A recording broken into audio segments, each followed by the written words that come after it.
The needle slipped through silk like a whispered prayer, each stitch a promise I'd been weaving for 6 months. French seams, hand-rolled hems, seed pearls. I'd sewn one by one until my fingers bled and my eyes burned under the lamplight. The dress spread across my dining table like captured moonlight, ivory silk charmeuse that had cost me 3 weeks' grocery money but worth every sacrifice for Chloe's wedding day. At 62, my hands weren't as steady as they'd been when I'd sewn my own wedding dress 40 years ago, but they were wiser. Each pleat held decades of muscle memory, every dart shaped by the ghosts of countless alterations I'd done to make ends meet after Richard died. This dress wasn't just fabric and thread. It was my love letter to my only daughter, the child I'd raised alone after her father's heart attack when she was 12. 6 more pearls, I whispered to myself, carefully spacing them along the neckline. My reflection in the polished silver of my thimble showed a woman grown thin from worry and lean from years of stretching every dollar, but my eyes held the quiet satisfaction of work well done.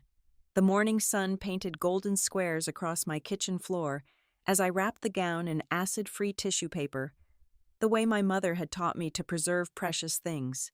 "Paula," she'd said when I was just a girl, watching her hands move over fabric. "You have the hands of an artist. Don't waste them on other people's dreams." But motherhood had taught me that sometimes love means setting aside your own dreams to nurture someone else's. I'd spent 37 years teaching English at Westlake High, grading papers late into the night, supplementing my income with alterations and repairs, all to ensure Chloe could have the opportunities I never did. Harvard undergraduate, Columbia Law. Now engaged to Marcus Reynolds, from a family whose name appeared in the society pages and whose mother, Barbara, looked at me with the practiced politeness reserved for service workers. "This will be worth it," I told myself, securing the tissue-wrapped gown in a garment bag. When Chloe sees what her mother's hands have created in the silence of countless nights. The phone rang, and I smiled at the familiar tone. Chloe's ringtone.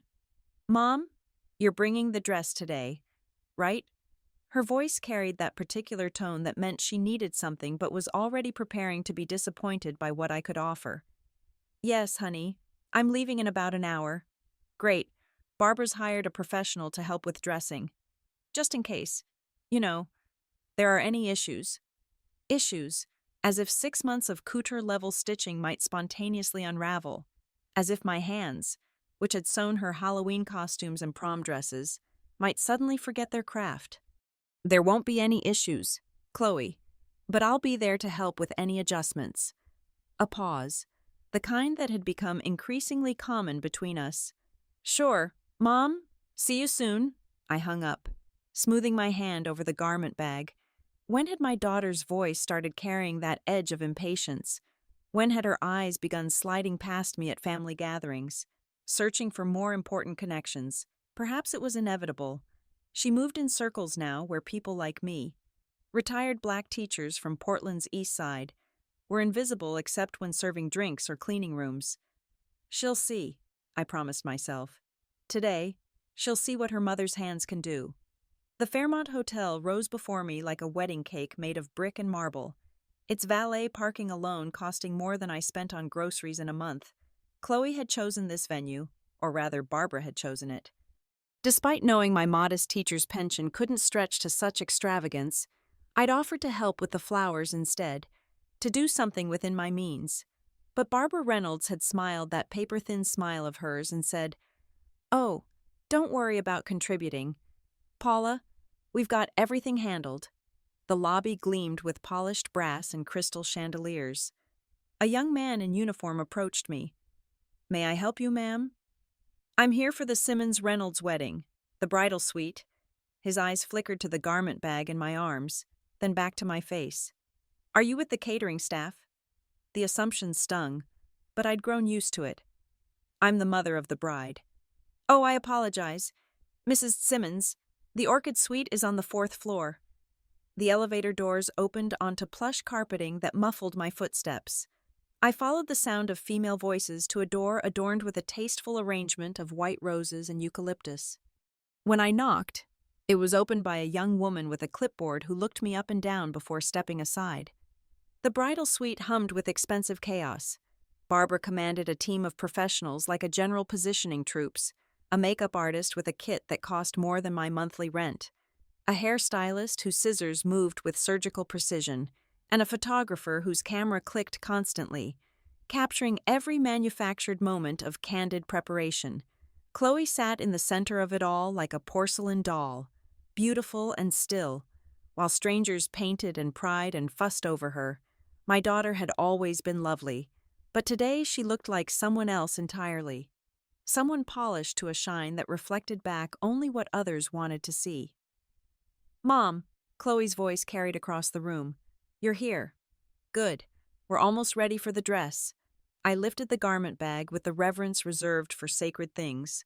6 months of evenings after grading papers. 6 months of saving every penny. 6 months of dreaming about the moment my daughter would slip into silk and lace made by her mother's hands. "I brought the dress," I said, my voice softer than I'd intended. Barbara looked up from her orchestration of wedding perfection, her gaze settling on my garment bag like a judge weighing evidence. "Oh, the dress you made. How thoughtful." The word thoughtful fell from her lips like a diplomatic apology for something embarrassing but unavoidable. I began to unzip the bag, my fingers trembling slightly, not from nerves, but from the intensity of love that had gone into every stitch.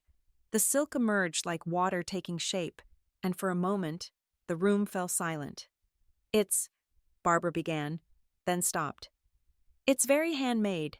Handmade, as if it were a child's art project glued together with Elmer's and hope. "The detail work is quite rustic," she finished, stepping closer with the air of someone examining damaged goods.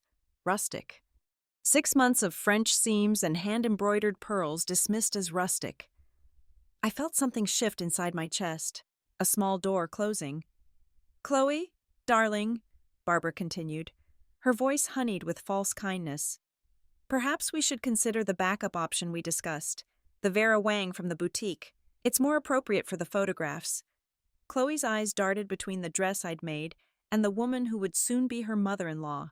I watched my daughter weigh her choices like a merchant calculating profit and loss, and I saw the exact moment she chose the path that led away from me.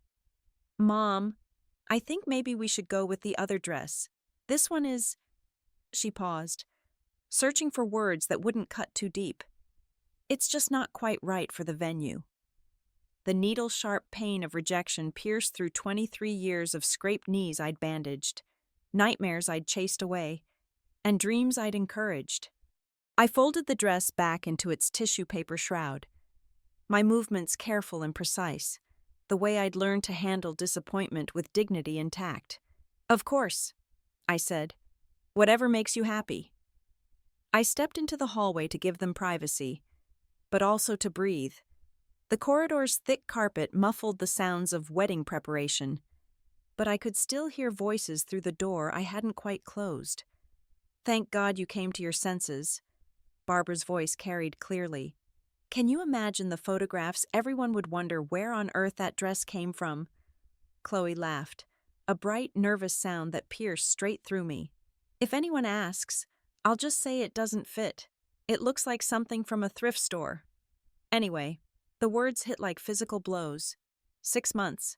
6 months of my life, my love, my hope that I still mattered to the child I'd raised.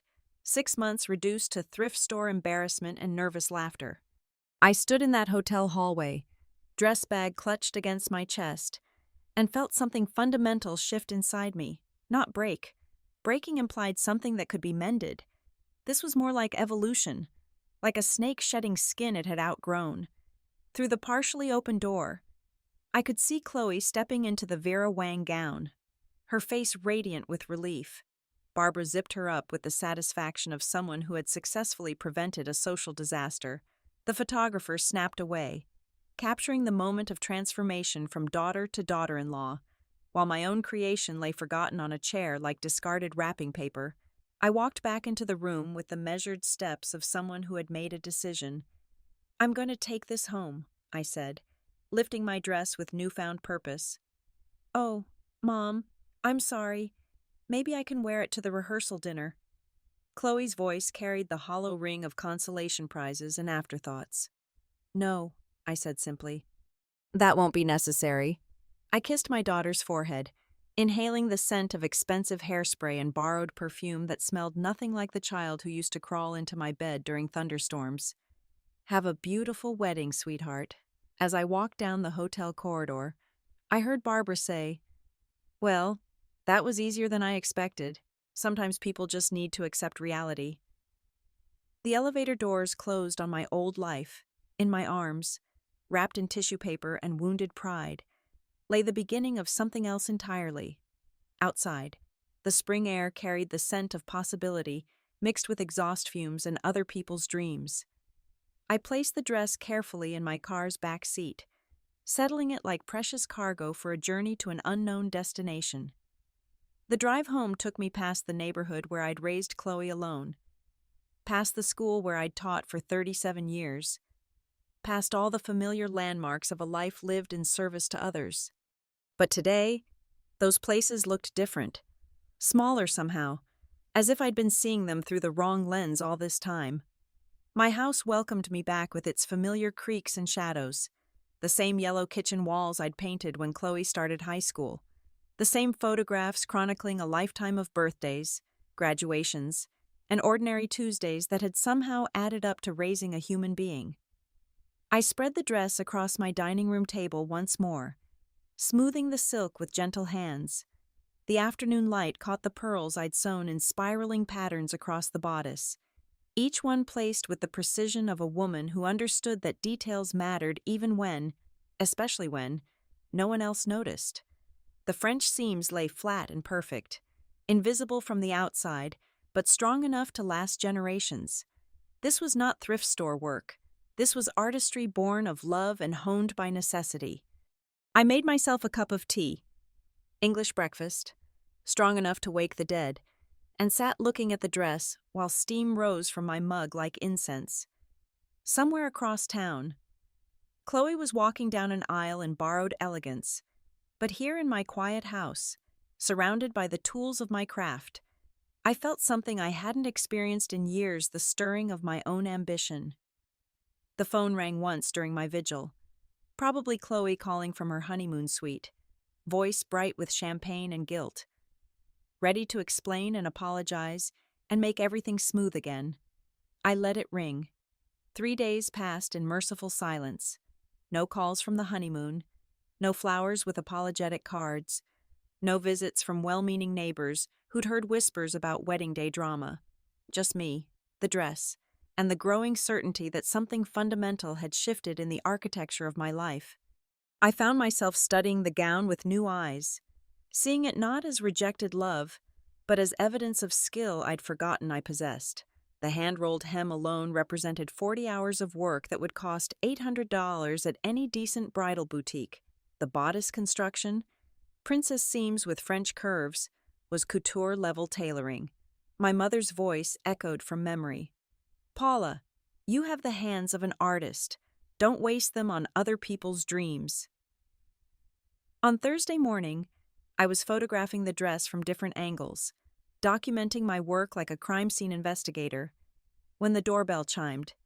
Through the peephole, I saw a young woman with dark curls escaping from a messy bun, holding what appeared to be a casserole dish and wearing the kind of determined expression that meant she wouldn't leave easily. I opened the door to find a woman of perhaps 28, with paint-stained fingers and the kind of authentic smile that had become foreign to me. "Mrs. Simmons." Her voice carried a slight lilt. "I'm Maya Johnson. I live in the apartment above the bakery on Maple Street. I heard you might need some company." Maya. The name conjured a vague memory of Chloe mentioning her years ago, a girl who'd worked at the coffee shop where Chloe studied for her master's degree. They'd been friends, or friendly at least, before Chloe's social circle narrowed to include only people who could advance her husband's career. She held out the casserole dish like an offering. "Jerk chicken with rice and peas, my grandmother's recipe. I figured you might not be cooking much this week." "How did you—" I began. "Chloe called me," Maya said simply. "3 nights ago, crying, drunk, from her hotel room in Cabo. She told me what happened, what she said about the dress. Her dark eyes flashed with indignation. I wanted to drive over there and slap some sense into her, but Mexico is a little far for an intervention. Despite myself, I almost smiled. "Come in. I was just making coffee." Maya stepped into my foyer and stopped dead, her gaze fixed on the dress displayed across my dining room. "Jesus Christ," she whispered, then clapped her hand over her mouth. "Sorry. I mean, holy. Is that the dress? That's the dress?" She approached it like a pilgrim approaching a shrine, her fingers hovering inches above the silk. "Mrs. Simmons, this is museum-quality work, the beadwork alone. How long did this take you?" 6 months. 6 months, she repeated, turning to face me, her expression shifting from admiration to fury. 6 months of your life, and she called it thrift store quality in front of that ice queen mother-in-law. I found myself nodding, surprised by the relief of having someone, anyone, acknowledge the enormity of the betrayal. "You know what this reminds me of?" Maya continued, circling the dress like an art critic studying a masterpiece. That wedding dress Kerry Washington wore on the cover of Vogue. The construction, the attention to detail. This isn't just a dress, it's couture. "You know about construction techniques." Maya's cheeks flushed slightly. "I went to fashion school for about a year before my dad got sick, and I had to come home to help with the family restaurant. I've been waitressing and doing alterations on the side ever since." She gestured toward the dress. "But I've never seen anything like this outside of a museum." Something stirred in my chest, a feeling I'd almost forgotten: recognition, professional respect, the acknowledgement of skill by someone who understood the craft. "Would you like some coffee?" I asked. We sat in my kitchen, Maya's enthusiasm filling the space like sunlight through winter windows. She asked detailed questions about my techniques, admired photographs of other pieces I'd made over the years, and listened with genuine interest as I explained the difference between French seams and flat fell seams, the art of setting in sleeves without puckers, the patience required for hand-sewn buttonholes. "You know," she said, cradling her coffee mug, "my cousin Jasmine is getting married in 3 months. Her budget is basically non-existent. She's a social worker. Her fiancé teaches kindergarten, and she's been crying about it for weeks. She can't afford anything decent, and she's too proud to ask for family money." "That's difficult," I murmured, though something in her tone suggested this conversation was heading somewhere specific. "She's about Chloe's size," Maya continued casually. "Maybe a little taller, but not by much." The implication hung between us like a bridge waiting to be crossed. I looked through the archway at the dress, remembering the weight of it in my arms as I had carried it away from Chloe's wedding suite. Silk that had never felt the joy it was created for. "You think she'd want to wear a rejected dress?" I asked. "I think she'd cry with gratitude to wear a dress that beautiful," Maya said firmly. "Jasmine's been looking at polyester disasters online for under $200. This," she gestured toward the dining room, "this would make her feel like a queen." I'll continue with part 2 of the story, maintaining the same style and tone while following the outline. This section will be approximately 3,000 words. That afternoon, Maya brought Jasmine to see the dress, my niece, technically my second cousin, but we've never stood on ceremony about the precise degrees of family connection, Maya explained, walked into my dining room and stopped breathing. Jasmine Taylor had always been what my mother would call salt of the earth, a young black woman who chose social work over more lucrative professions, who drove a 15-year-old Honda and still managed to send money to her parents every month. At 31, she'd earned every laugh line around her eyes and every callus on her hands from volunteer work at the shelter. "Mrs. Simmons?" she whispered, her voice barely audible. "Did you really make this?" "I did, for Chloe's wedding." I nodded, watching Jasmine's face cycle through emotions, wonder, recognition, then a flash of protective anger on my behalf. "She didn't wear it." It wasn't a question. "No, she chose something else." Jasmine reached out to touch the silk, then pulled her hand back as if afraid she might damage something precious. I can't. This is too beautiful. Too expensive. It belongs in a wedding that costs $50,000, not a backyard barbecue with folding chairs. I studied this young woman who reminded me so much of myself at her age. Practical, dedicated, taught by life to keep her expectations modest. But there was something else there too. A quiet dignity that deserved celebration. Jasmine, I said, surprising myself with the firmness in my voice. This dress was made with love. It was meant to celebrate a marriage, to make someone feel beautiful on the most important day of their life, that someone could be you. Maya nudged her cousin. Try it on. Try it on, I echoed. 20 minutes later, Jasmine stood in my bedroom mirror transformed. The dress fit her as if it had been made for her body, the silk flowing over her curves with liquid grace. The ivory tone warmed her rich brown skin, and the hand-sewn pearls caught the light like stars. Jasmine's voice cracked. I look like a real bride. You look like yourself, I said. Just elevated. Maya pulled out her phone. Hold still. I need to document this miracle. The photo she took captured something magical. Jasmine's radiant smile, the perfect drape of silk, the way confidence had transformed her posture. In that image, she looked like exactly what she was, a woman in love, wearing a dress made by someone who understood that love should be celebrated, not dismissed. I don't know how to thank you, Jasmine said, tears making her mascara run slightly. Wear it with joy, I told her. That's thanks enough, but Maya had other ideas. Actually, she said, her voice carrying that tone of someone about to suggest either brilliance or disaster, I think we should post this photo. Jasmine looks incredible, and people should see what kind of work you do. Mrs. Simmons.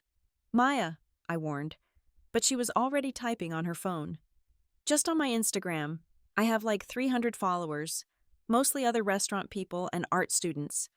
What's the harm?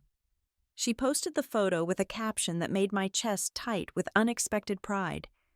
When your cousin needs a wedding dress but can't afford couture, and your friend's mom happens to be a secret master seamstress, this gown was hand-sewn over 6 months by Paula Simmons, a retired teacher who clearly missed her calling. Jasmine is glowing, and this dress is proof that real artistry exists in the most unexpected places. Had handmade couture. Real artist. Wedding dress. Talented women. Jasmine returned the following weekend for her first fitting. The wedding was only 3 months away, and while the dress fit remarkably well, there were small adjustments needed to accommodate her slightly taller frame.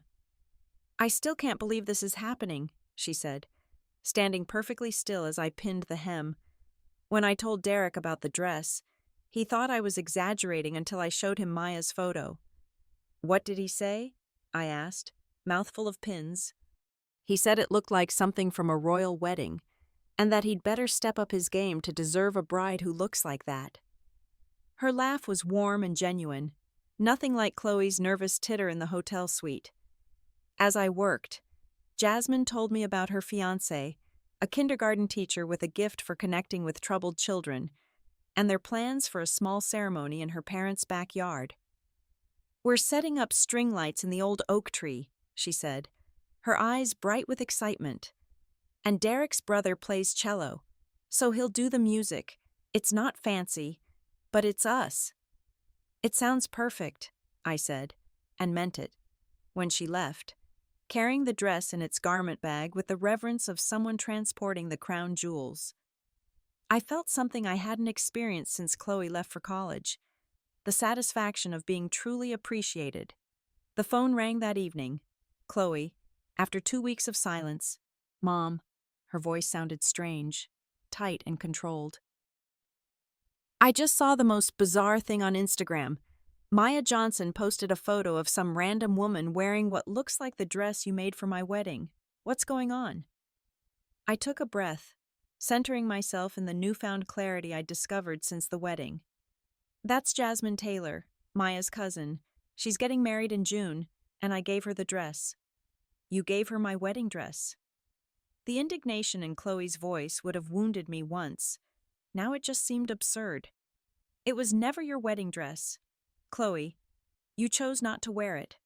Remember, you preferred the Vera Wang. That's not the point. Mom, that dress was made for me. And now it's Jasmine's. She loves it, and she deserves it. The silence that followed told me Chloe was processing this unexpected resistance. When she spoke again, her voice had that reasonable tone she used in court. Mom, I understand you might still be upset about the wedding, but don't you think giving away a family heirloom is a bit extreme? Family heirloom. I couldn't help the laugh that escaped me. Chloe, you called it thrift store quality. I heard you. Through the door. Another silence. Longer this time. When Chloe spoke again, her voice was smaller. I didn't mean that. Barbara was pressuring me, and I just wanted the day to be perfect. Perfect for whom? She had no answer for that. I need to go. Chloe, I have a fitting tomorrow. A fitting for what? I'm making a mother of the bride dress for Jasmine's mother. She saw the wedding dress and asked if I could create something for her too. I hung up before Chloe could respond. Feeling lighter than I had in years, the response to Maya's Instagram post was immediate and overwhelming. Within hours, her phone was buzzing constantly with comments, shares, and direct messages. People wanted to know where they could commission similar work. Brides whose weddings were still months away started asking about pricing. Local seamstresses reached out with professional admiration. By evening, the photo had been shared 47 times. By the next morning, it had reached 2,000 views, and Maya was fielding inquiries from as far away as Portland and San Francisco. Mrs. Simmons, Maya said. Arriving at my door with coffee and croissants and an expression of barely contained excitement. I think we need to talk about starting a business. I sat at my kitchen table, scrolling through comment after comment of praise and inquiries, feeling like someone had switched on lights in rooms I'd forgotten existed. For decades, I'd sewn for necessity, mending clothes, hemming curtains, making Halloween costumes on a teacher's salary. But this felt different. This felt like possibility. I don't know anything about running a business, I said. But you know everything about making dresses that make women feel like goddesses, Maya countered. That's the hard part, the business stuff we can learn. Through my dining room window, I could see Mrs. Patterson walking her dog, the same route she'd taken every day for the 15 years I'd lived in this house. Same time, same pace, same predictable orbit around the neighborhood. 3 days ago, I'd been following my own predictable orbit, retired teacher, discarded mother, woman whose best years were assumed to be behind her. Now, Jasmine's photo smiled back at me from Maya's phone screen, and strangers were asking to pay me for the skills I'd almost let die in silence. What exactly are you suggesting? I asked. Maya's grin could have powered the entire block. I'm suggesting we remind the world that real artists don't always hang in galleries. Sometimes they sit in suburban kitchens, creating magic one stitch at a time. Outside, Mrs. Patterson completed her predictable loop and disappeared into her house. But inside mine, surrounded by thread and dreams and a young woman's infectious enthusiasm, I felt the first stirrings of something I hadn't experienced in decades' freedom.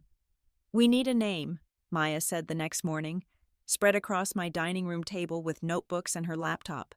Something that captures what we're doing, creating custom garments that celebrate real women's bodies. Stitch and Soul, I said without thinking. The words had just appeared in my mind, fully formed. Maya looked up, her eyes widening. That's perfect. It's exactly what you do. You stitch with soul. Over the next week, we outlined a basic business plan. Maya would handle the social media, marketing, and client communications. I would focus on design and creation. We would start small, wedding dresses and special occasion wear, and expand if demand warranted it. What about space? I asked. I can't turn my dining room into a permanent workroom. My uncle owns a small commercial space downtown that's been sitting empty since the pandemic. It needs work, but the bones are good, And he'd give us a break on rent for the first 6 months. The mention of commercial space brought me crashing back to reality. Maya, this all sounds wonderful, but I'm on a fixed income. I have my teacher's pension and Social Security. I don't have startup money for a business. Maya's enthusiasm dimmed slightly, but she wasn't deterred. How much equity do you have in this house? Maya? Hear me out. A small business loan using your home equity could provide the startup capital we need. Based on the interest we're already seeing, you could pay it back within a year. I looked around at the house I'd paid off just before retirement. My security, my sanctuary, the thought of risking it was terrifying. I'd be risking everything, I said quietly. Maya reached across the table and took my hand. Her palm was warm against mine, the skin softer than my weathered fingers. Mrs. Simmons, Paula, do you know what I saw when I looked at that wedding dress? I saw a woman who's been hiding her light for decades. I saw craftsmanship that deserves to be celebrated, not stuffed in a closet, and I think you're already risking everything by not taking this chance. That night, I couldn't sleep. I paced through the dark rooms of my house, touching familiar objects, wondering if I was crazy to even consider such a dramatic change at my age. In the spare bedroom that had once been Chloe's, I opened the closet where I kept my sewing supplies, bolts of fabric, boxes of notions, patterns I'd created and saved over decades. My fingers brushed against a piece of blue velvet I'd been saving for something special. I'd purchased it years ago, a splurge I couldn't justify but couldn't resist either. Someday, I'd told myself, someday I'll make something magnificent with this. Someday had never come. There was always someone else's need that took precedence. Chloe's school clothes, a friend's alteration, a colleague's emergency repair. The velvet had waited patiently, gathering dust, but never losing its luster. I pulled it out now, holding it up to the moonlight filtering through the window.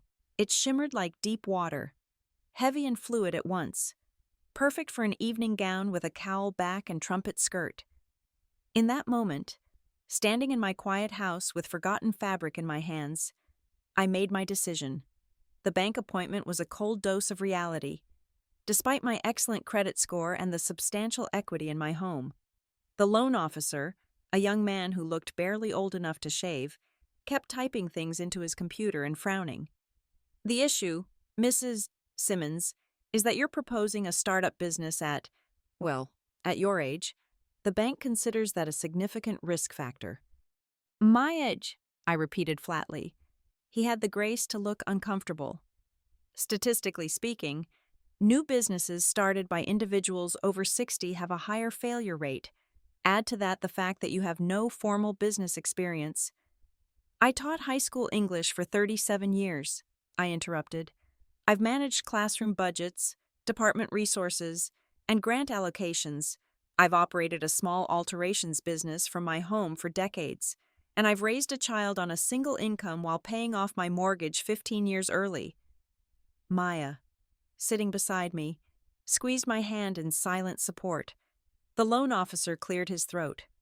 Those are impressive accomplishments, Mrs.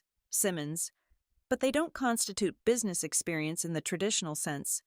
We left the bank empty-handed, Maya fuming beside me as we walked to the car.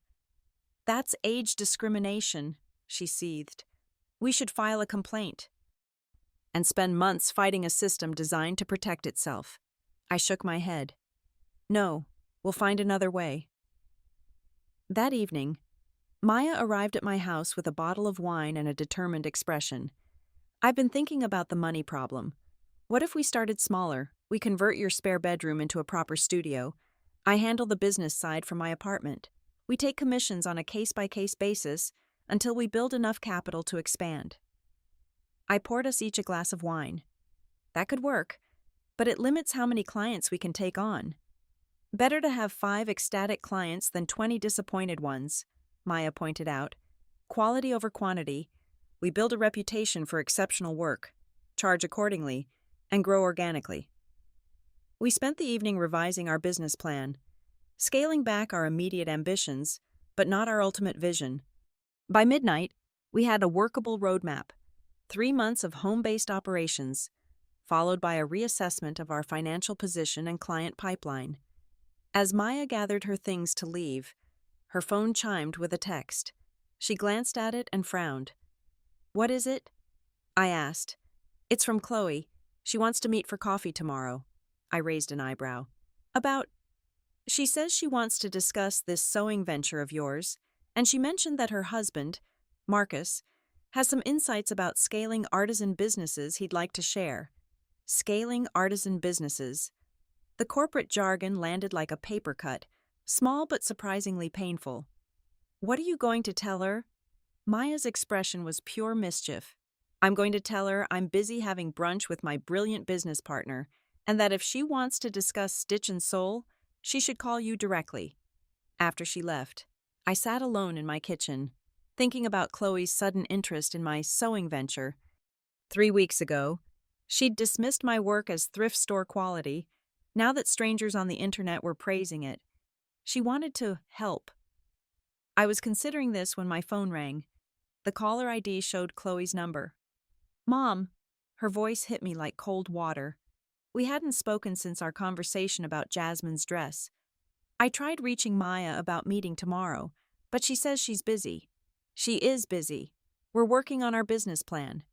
That's actually what I wanted to talk about, this sewing business idea. I noted the careful way she avoided using our chosen name. Stitch and Soul. Right. Look, Mom, I think it's wonderful that you're getting some attention for your sewing. But I'm concerned about the practical aspects. Starting a business at your age is risky, and I'm not sure Maya Johnson is the right partner. What does she know about business?" "More than you might think," I said, keeping my voice even. "And she respects my work, which counts for a lot." "I respect your work too. Mom, I just want to make sure you're protected. Marcus deals with creative entrepreneurs all the time in his consulting practice. He has some ideas about how you could streamline your process, use materials that are more cost-effective." "Cost-effective," I repeated. "You mean cheaper?" "I mean smart business decisions. Mom, you can't spend 6 months on every dress if you want to make real money. Real money, as opposed to the imaginary money I was apparently making by charging fair prices for master-level craftsmanship." "What kind of materials did you have in mind?" I asked, though I already knew the answer. "Well, nothing too expensive. Maybe synthetic blends instead of silk, and we could source beading wholesale instead of you hand-sewing everything. Marcus says the key to profitability is reducing labor-intensive processes." I closed my eyes, seeing with perfect clarity the conversation Chloe had already had with her husband and mother-in-law. Paula's little sewing hobby was getting attention, which meant it could be useful, but only if properly managed and refined according to their standards. "Chloe," I said carefully, "I appreciate your concern, but Stitch and Soul isn't about making real money by cutting corners. It's about honoring craftsmanship and creating garments that make women feel seen and celebrated. If that means spending 6 months on a wedding dress, then that's what I'll do." "Don't sound like that. Mom, I'm trying to help. The dress you made for Jasmine looked lovely, but let's be honest, there's a limited market for that kind of work." "Limited doesn't mean non-existent," I said. "And from what we're seeing so far, it's a much bigger market than you might think." The silence that followed told me Chloe was recalibrating. When she spoke again, her voice was conciliatory. "Why don't we all sit down together? You, me, Marcus, and Maya. We could have dinner this weekend and talk through some options." "I'll need to check with Maya," I said, knowing full well what my answer would be regardless. "We're quite busy."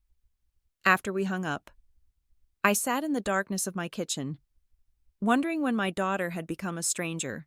When had her first instinct shifted from support to control? Had I raised her to believe my judgment was so poor that I couldn't be trusted with my own dreams? The thought kept me awake long into the night.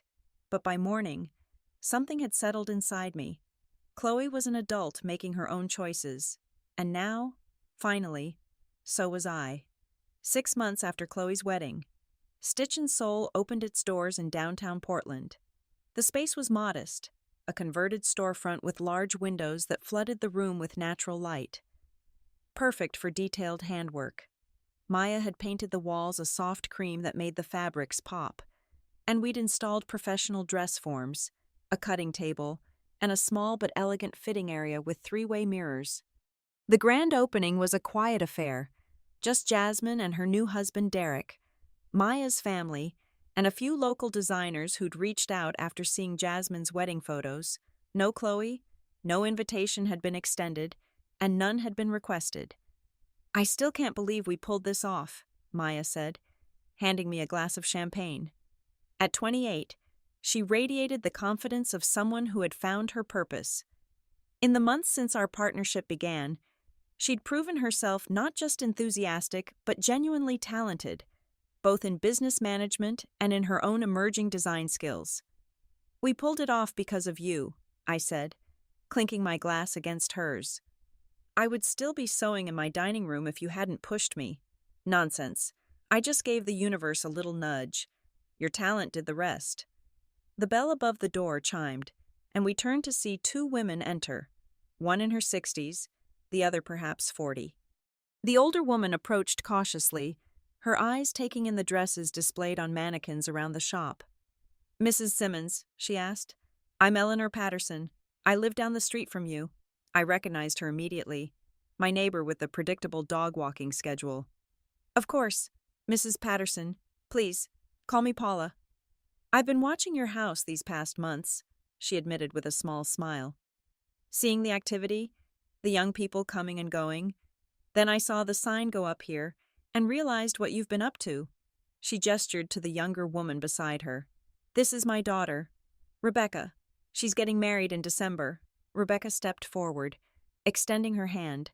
"My mother has been talking about your work nonstop since she saw that viral photo. I've been to 3 bridal shops, and nothing feels right. Everything is either too young, too trendy, or just not me." "Tell me about your wedding," I said, leading them to the seating area. "What are you envisioning?" As Rebecca described her winter wedding plans, a small ceremony in a historic library, followed by dinner at her favorite restaurant, I found myself mentally sketching a gown with clean lines and architectural details, perhaps Duchess satin with a high collar and subtle beading that would catch the light from the library's chandeliers, while we talked. Maya quietly took notes, occasionally asking questions about budget and timeline. By the time the Pattersons left an hour later, we had our second official commission, a custom wedding gown for Rebecca and a mother of the bride ensemble for Eleanor. "That's 4 projects now," Maya said, updating our client board. Jasmine's wedding was our unofficial launch, then Mrs. Taylor's mother of the bride outfit, now the Pattersons, plus that red evening gown for Mrs. Johnson's charity auction. I ran my fingers over the luxurious fabrics we'd selected for each project, marveling at how quickly our little venture was growing. "We should consider hiring help," I said, "at least for the basic construction work." Maya nodded thoughtfully. "I heard the textile factory on Burnside laid off their senior seamstresses last month. They're moving production overseas." The next day, we interviewed 5 women, all over 50, all with decades of experience, all dismissed from factory jobs, and told their skills were obsolete in the digital age. We hired 2 Loretta Washington, a 65-year-old grandmother with hands so steady she could sew 50 perfect stitches per inch, and Vivian Chen, 58, whose knowledge of fabric properties and construction techniques rivaled my own. Watching them work in our bright studio felt like witnessing resurrections. Their expertise, dismissed by an industry obsessed with youth and technology, found new purpose in our commitment to craftsmanship. "Mrs.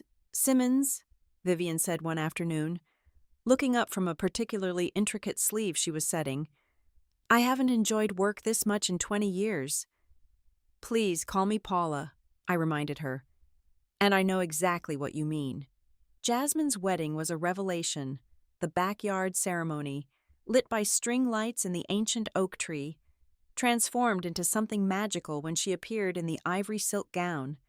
The professional photographer Maya had insisted on hiring captured not just the dress, but the moment, The way Jasmine's father paused when he first saw her, his eyes filling with tears. The expression on Derek's face as she walked toward him. The way the pearls caught the golden hour light when the photos were published on the photographer's blog. The response was immediate and overwhelming. Within days, our appointment schedule was fully booked for the next 3 months. "Paula," Maya called from the front desk one Tuesday morning. "There's a Betty Reynolds on the phone from Channel 7 News. She wants to talk to you about doing a feature on Stitch and Soul." I looked up from the bodice I was working on, pins held between my lips. "A television interview. She says she saw Jasmine's wedding photos and wants to do a story about local artisans reviving traditional crafts. It would air during the evening news next Thursday." I removed the pins, setting them carefully in my pincushion. "Tell her yes." The day of the interview, I arrived at the shop early to ensure everything looked perfect. Not that it needed much attention. Maya ran a tight ship, and Loretta and Vivian took as much pride in our workspace as they did in their craftsmanship.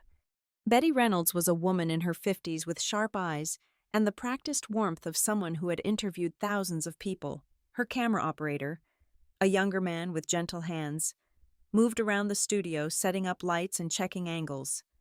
"Mrs. Simmons," Betty said, shaking my hand firmly. "It's an honor to meet you. I was blown away by the photographs of your work." "Thank you," I said, suddenly self-conscious. "And please, call me Paula." The interview began with basic questions about my background, my years teaching, how I learned to sew, the journey to opening Stitch and Soul. Then Betty shifted focus. "I understand there's a particular story behind this business, a wedding dress that wasn't worn by its intended bride." I hesitated, unsure how much of Chloe's story I wanted to share publicly. "Yes, I created a dress for my daughter's wedding, but she ultimately chose a different gown." The dress found its way to Jasmine Taylor, whose wedding photos have generated quite a bit of interest in our work. Betty nodded, seemingly satisfied with this diplomatic answer, but then asked, "Was it difficult, having your daughter reject something you'd put so much love into?" The question hung in the air. I could feel Maya watching me from behind the camera, giving me space to answer however I chose. "It was a moment of clarity," I said finally.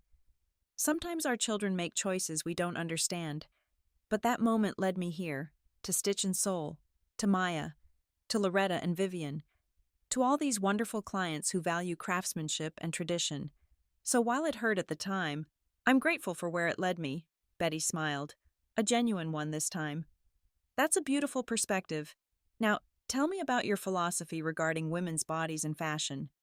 This was familiar ground, and I relaxed into it, explaining how mainstream fashion often failed women, especially those over 40, by designing for idealized rather than real bodies. "Every woman deserves to feel beautiful," I said, gesturing to the gowns displayed around us. "Not by conforming to some arbitrary standard, but by having clothes that honor her body as it is. That's what we do here. We create garments that celebrate rather than conceal." The interview aired the following Thursday. Maya hosted a small viewing party at the shop. Just our team, Jasmine and Derek, and a few close friends. We watched on the small television Maya had brought in for the occasion, all of us holding our breath as the segment began. "Tonight, we bring you the story of a remarkable second act." Betty's voice narrated over shots of our studio. "Paula Simmons spent 37 years teaching high school English, but at 62, she's found a new calling creating couture gowns that rival the world's top designers." The camera panned over my hands working on delicate beadwork, then to satisfied clients describing how it felt to wear a Stitch and Soul creation. "It wasn't just a dress," one woman said, tears in her eyes. "It was the first time I'd looked in a mirror and felt beautiful in decades." By the time the segment ended, we were all a bit teary-eyed ourselves. The phone started ringing almost immediately, new clients, interview requests from other media outlets, even a bridal magazine inquiring about a feature spread. "Paula," Maya said, hugging me tightly as the others celebrated around us. This is just the beginning. She was right, but neither of us could have predicted what happened next. A month after the television feature, I received an email from Alicia Wong, an independent filmmaker based in Seattle. Ms. Simmons, it read, I recently saw your story on Channel 7 and was deeply moved by your journey. I'm developing a documentary about women who find second careers and creative fulfillment after 50, and I believe your story would be a powerful addition. Would you be open to discussing the possibility of being featured in The Seamstress? Maya was ecstatic when I showed her the email. A documentary. Paula, do you realize what this could mean for Stitch and Soul? This is huge. I was more cautious. It would mean opening up more of my personal story, including what happened with Chloe. Is that a bad thing? Maya asked gently. What happened with Chloe is part of what brought you here. It's part of your journey. I know, but it's her story too, in a way. Then maybe she should have thought about that before she called your work thrift store quality. I winced at the memory. Still, I should at least tell her about it before I agree. That evening, I called Chloe for the first time in months. The conversation was stiff, formal. Two people who had once shared everything now carefully navigating around the hurt between them. A documentary, she repeated after I explained. About your business. About Stitch and Soul. Yes, and about finding a new purpose later in life. And you'd talk about us. About what happened at the wedding. I could hear the anxiety in her voice. I wouldn't share anything you wouldn't want made public. Chloe. I appreciate that. She paused. Marcus and I saw your interview on Channel 7. The shop looks nice? Thank you. We've been busy since it aired. Another pause. Mom, I know we haven't really talked about everything that happened. I've been meaning to call, to apologize properly. Have you... I couldn't keep the skepticism from my voice. Yes, I didn't know how to start that conversation. I waited, giving her space to continue. I was wrong, Mom. About the dress, about how I treated you. I got caught up in what Barbara wanted, in trying to fit into Marcus's world. I forgot who I was, who we were. The apology sounded rehearsed but sincere. Still, it came suspiciously on the heels of my growing public recognition. I appreciate you saying that, Chloe. Maybe we could have lunch sometime, talk things through. I considered the offer. That might be good, but I'm very busy these days. The business is taking off, and we're looking at expanding to Seattle. Seattle? That's wonderful. Mom, maybe I could help with that. Marcus has connections there. And there it was. The assumption that I still needed her guidance, her husband's connections, that I couldn't possibly navigate this success on my own. We've got it handled, Chloe, but thank you for the offer. After we hung up, I sat for a long time in my quiet apartment above the shop. We'd converted the space when the lease on my suburban house expired, deciding that living above our work suited me better than maintaining the pretense of separation between art and life. I thought about Chloe's apology, wondering if it was genuine remorse or simply a reaction to my unexpected success. Either way, it felt too little, too late. The mother who would have forgiven immediately, who would have been grateful for any scrap of approval from her daughter, no longer existed. In her place was a woman who understood her own worth.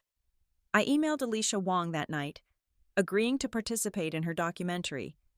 The next morning, Maya arrived at the shop with a copy of Pacific Northwest magazine tucked under her arm and an expression of barely contained excitement. You need to see this, she said, spreading the magazine open on the cutting table. The headline read, The Seamstress Who Stole Christmas, a play on words that made me groan until I read the subheading, How Paula Simmons Turned Rejection into Revolution. The article detailed my journey from discarded wedding dress to thriving business, complete with before and after photos and client testimonials that read like love letters to craftsmanship. But it was the sidebar that made my heart stop under the headline, The Dress That Started It All. The magazine had printed the full story of Chloe's wedding. how I'd spent 6 months creating a couture gown only to have it dismissed as thrift store quality by my own daughter. I read aloud, my voice faint. "They've blurred her face in the published images," Maya pointed out quickly. "They were respectful about that, at least." I sank into a nearby chair. "How did they get this information, the wedding photos?" Maya looked uncomfortable. I think it might have been Jasmine's photographer. Remember how he asked about the story behind the dress? And we told him the abbreviated version. But these details, about what Chloe said, about Barbara, I never shared those publicly. No, but I did tell Jasmine, and she might have mentioned it to the photographer. Paula, I'm so sorry. I never thought it would end up in a magazine. I should have been angry, but instead I felt strangely calm. The secret was out now. The hurt I'd carried privately was public knowledge, and somehow, seeing it in print made it less powerful, less painful. "It's done now," I said finally. "We can't undo it." The public response to the article was immediate and overwhelming. Social media exploded with support for "the mom who turned rejection into revolution." Stitch and Soul began trending on Twitter.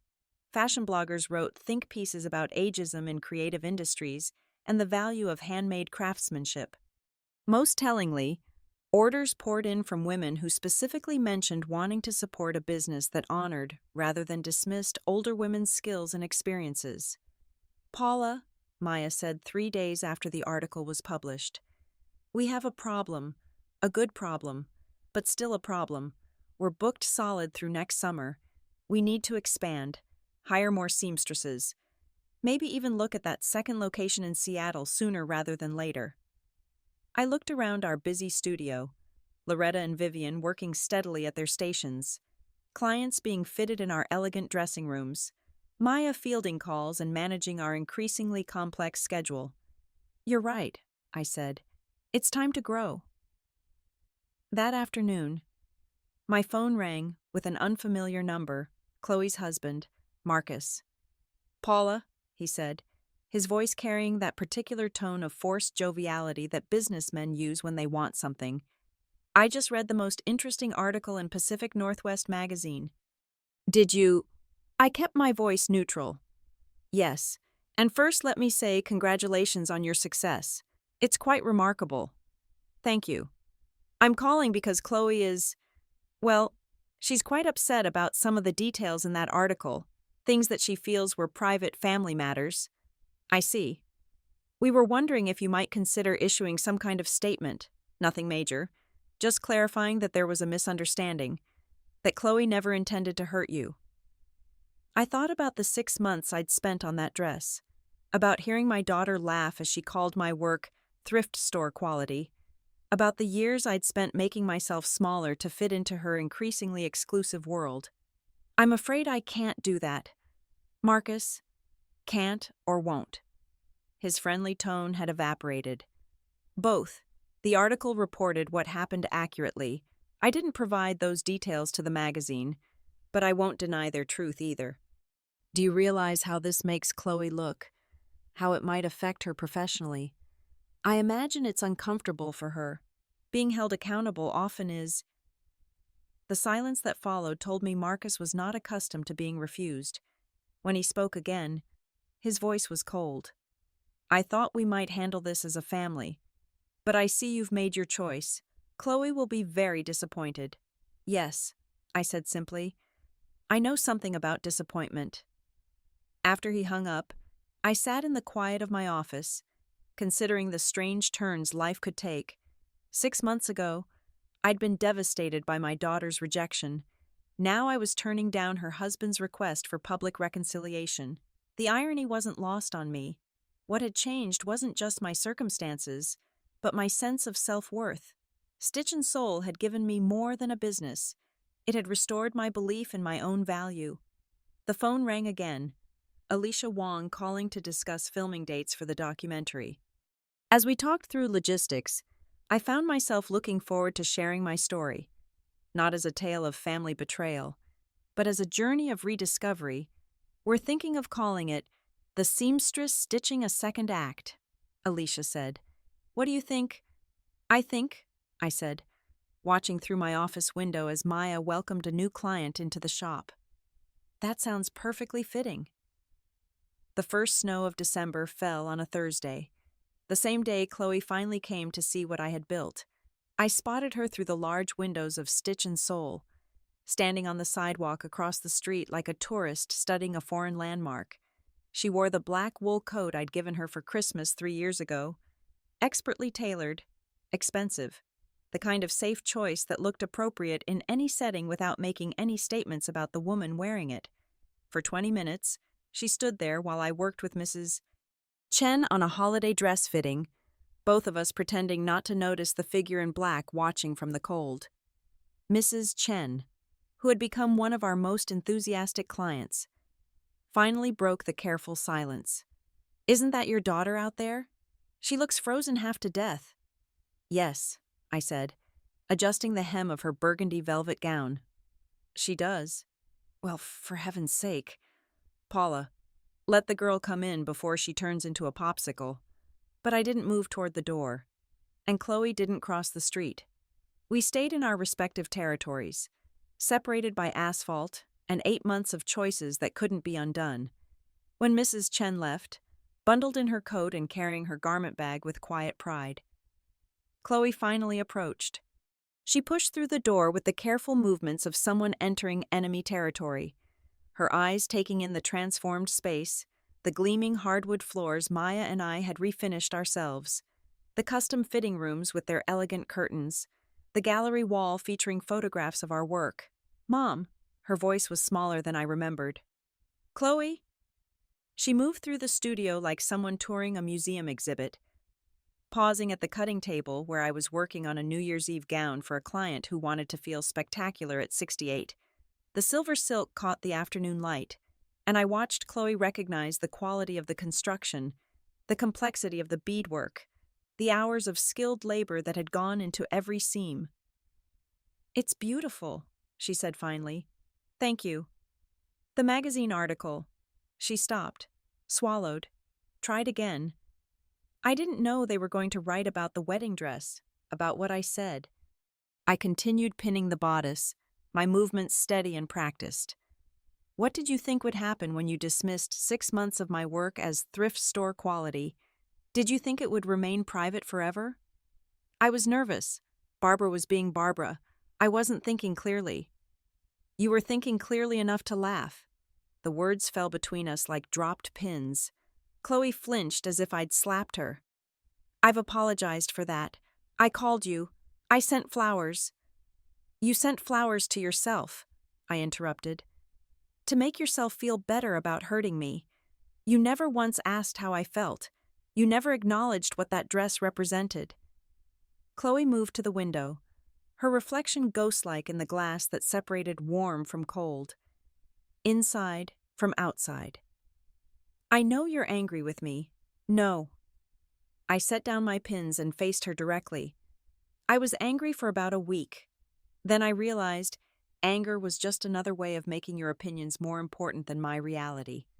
"What does that mean?" "It means I stopped caring whether you approved of my choices and started caring whether I approved of them." The silence stretched between us, filled with the weight of 8 months of transformation. Outside, Portland's December afternoon painted everything in shades of gray and silver, while inside our studio glowed with warm light and the evidence of work that mattered. "The documentary comes out next month," Chloe said abruptly. "Alicia Wong called me again. She wanted to include interviews with you and me discussing our reconciliation." "Our what?" Chloe's cheeks flushed.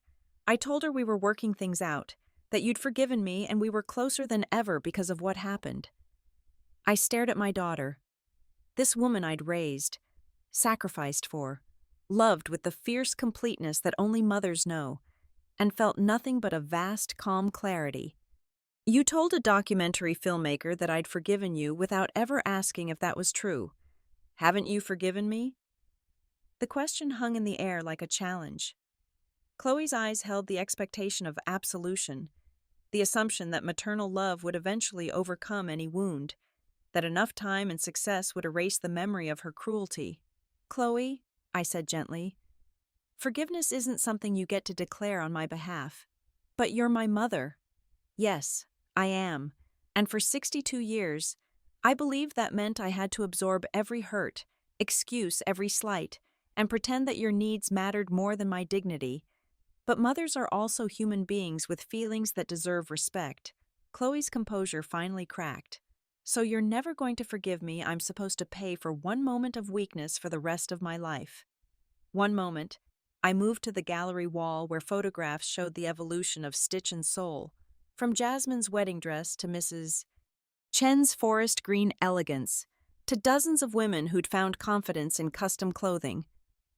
This wasn't one moment, Chloe. This was years of treating me like an embarrassment, of dismissing my opinions, of assuming your husband's judgment carried more weight than my experience. That's not true. When was the last time you asked my advice about something important?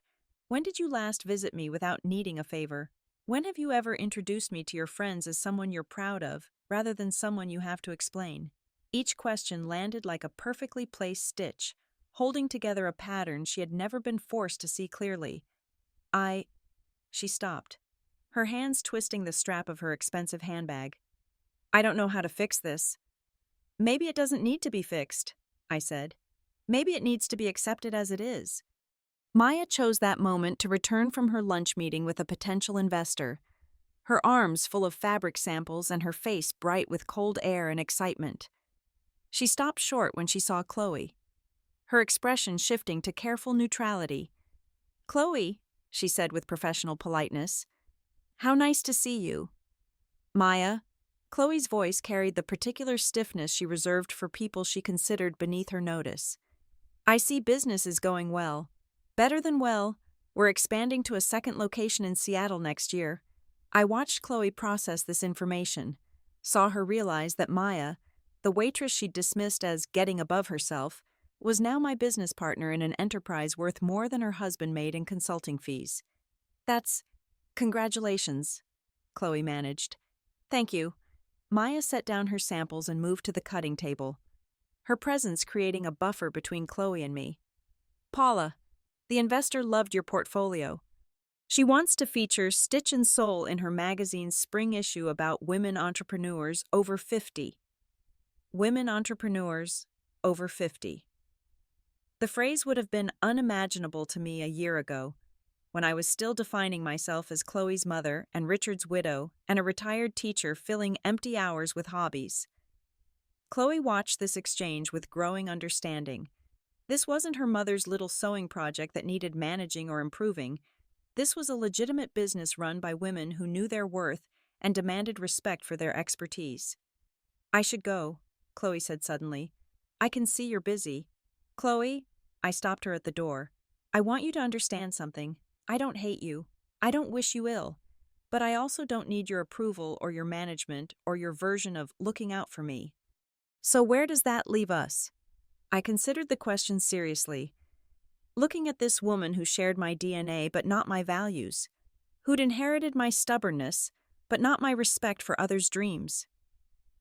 It leaves us as two adults who happen to be related, I said. If you want more than that, you'll need to earn it. Not through apologies or flowers or telling documentary filmmakers we've reconciled, but through actions that show you actually respect the woman I've become. Chloe's face cycled through emotions. Hurt, anger, recognition, something that might have been the beginning of understanding. And if I can't do that, then we can't. But I won't pretend otherwise to make either of us more comfortable. She nodded slowly, tears making her mascara run slightly, the same way Jasmine's had when she first saw herself in my wedding dress, but for different reasons entirely. Goodbye, Mom.